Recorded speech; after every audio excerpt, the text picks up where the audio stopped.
Hello everyone, welcome back to my channel. I am Khushi, a government medical college student in the second year, and today in this video I am going to talk about another important question for the university examination from the section General Anatomy.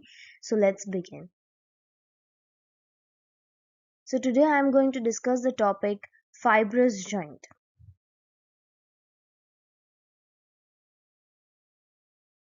This topic is the fibrous joint, and in this topic we will be learning the introduction of this type of joint, and in that the type of joint includes sutural, gomphosis, and syndesmosis. Now the introduction. Bones are connected to each other by fibrous tissue. Bones are connected to each other by fibrous tissue. As we have seen in the last video, it's already discussed in the classification of joints that fibrous joints are the joints which are uh, made up of bones. In between the bones, these are connected by the fibrous tissue. So the joint is made up of fibrous tissue. So two bones are connected to each other by fibrous tissue, and there is no movement and no synovial cavity because they are not synovial joints. So there is no synovial cavity and there is no movement.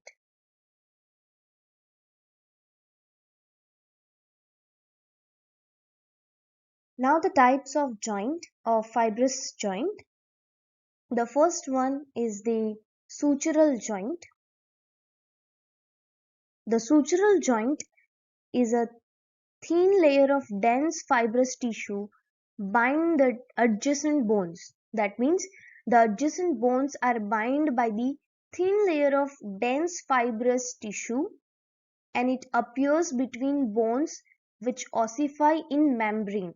So there is membrane ossification and of the bone, and in between those bones there is this kind of joint present, and these are present between the bones of skull. That is, for example, the coronal suture, the sagittal suture. These are the sutures, and these are present in skull. For example, the coronal suture is present between the two parietal bones and the one frontal bone. So here the types of sutural joints are given. The first one is the plain one, which is internasal suture. So internasal bone, so two nasal bones are connected by the suture, which is a type of plain sutural joint. Then there is a second type, which is a serrate type, and it is present interparietal sagittal suture. So the two parietal bones are separated, joined by each other by the serrate type of joint. Then the third is the squamous type of joint, and it is between the temporoparietal suture. It is present between the parietal bone and the temporal bone. Then the fourth type is the denticulate type of sutural joint, which is present in the lambdoid suture, which is the lambdoid suture is the example of this. Then we have the scintillasis, which is present between the rostrum and rostrum of phenoid and upper border of vomer. So between the two bones, that is rostrum and vomer, the joint present is the scintillasis sutural joint. The rostrum of sphenoid and the upper border of vomer are joined together by the type of joint named as scintillasis. Now the next slide. In this slide, we can see the complete structure of the skull from the lateral view, and in this we can see the sutures present here. The first one, which is the coronal suture, is present between the frontal and two parietal. So this is our coronal suture. Then comes, this is the parietal bone and this is the frontal bone. Okay. Then uh, there is lambdoid suture, which is present between the parietal lobe and the occipital lobe. So this is the lambdoid suture, and this is the occipital lobe. And the temporal bone, which consists of squamous fibrous sutural joint. This is the nasal, so internasal joint, and so on. So these are the joints of the skull, and these consist of the sutural type of joint. In the next slide,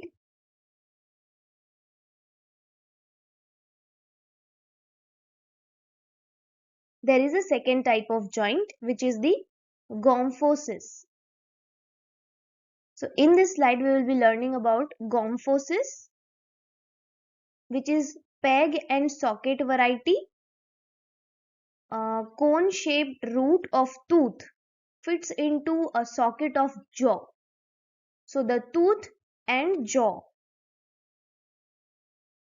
is the example of gomphosis, which is peg and socket variety of joint, and these are immovable joint.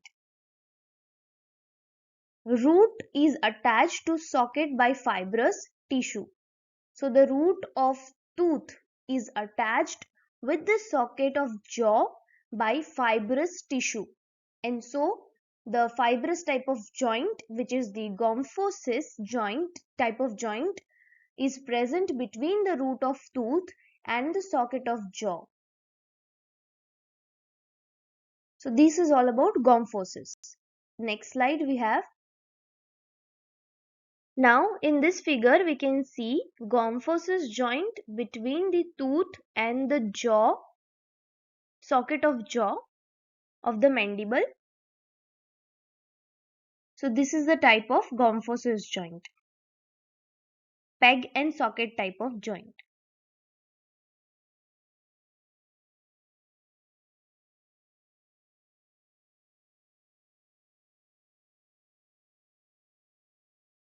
So this is syndesmosis. This is the third type of fibrous joint. Bony surfaces are bound together by interosseous membrane, ligament or membrane. The membrane permits slight movement. So in syndesmosis, there is very slight movement given by the membrane.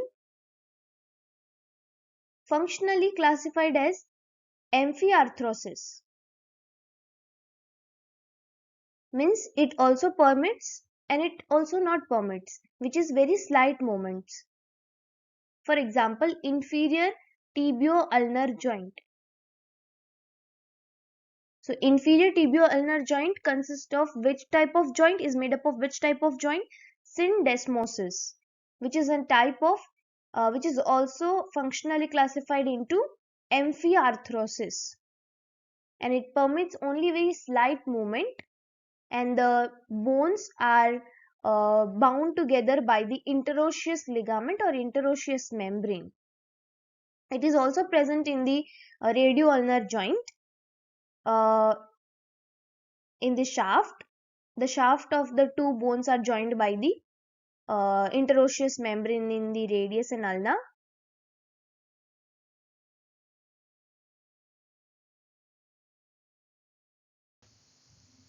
In this figure, we can see the two examples of the syndesmosis joint, type of joint, in which we see here the interosseous membrane, which is present between the two bones, that is radius and ulna, and here in the tibia and fibula. This slim bone is the fibula, and this thick bone is the tibia, while the ulnar bone is this one and the radial bone is this one. So this is all about today. I hope you have learned something from this video, and thanks for watching. If you have not subscribed to my channel, Please do subscribe and click the bell icon so that whenever I post my next video, you are the first one to see it. Thank you.